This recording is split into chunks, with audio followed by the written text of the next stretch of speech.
আজ দেখাবো সোমবার ইলিশের রেসিপি। তো প্রথমেই ইলিশ মাছগুলোকে হলুদ, লবণ, ধনে, জিরে আর লঙ্কা বাটা দিয়ে দেবো এর মধ্যে। তারপর দিয়ে দেবো সর্ষের তেল। এগুলোকে ভালো করে মেখে নিতে হবে।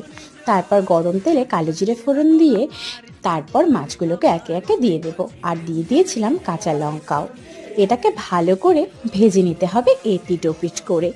এটা মোটামুটি যখন ভাজা ভাজা হয়ে আসবে তখন এর মধ্যে দিয়ে দেবো পরিমাণ মতো জল। তারপরে জলটাকে 15 মিনিটের মতো ফুটিয়ে নিলে কিন্তু তৈরি হয়ে যাবে এই সোমবারে ইলিশ। এটা কিন্তু খেতে ভীষণ ভালো লাগে, যদিও আমি খাই না। ইলিশ তো মাছের রাজা, সবাই খেতে ভালোবাসে জানি, কিন্তু আমি এটা একদম পছন্দ করি না, তাই আমি খাই না। তাই জন্য ভিডিওটা বানাতেও কিন্তু আমার ভীষণ কষ্ট হচ্ছিল এর স্মেলে। যাই হোক, তোমরা তো অনেকেই খুব পছন্দ করো, তোমরা কিন্তু এটা বাড়িতে ট্রাই করে অবশ্যই জানিও যে তোমাদের কেমন লাগলো। ভিডিওটা ভালো লাগলে লাইক করে দেবে, যারা নতুন দেখছো সাবস্ক্রাইব করতে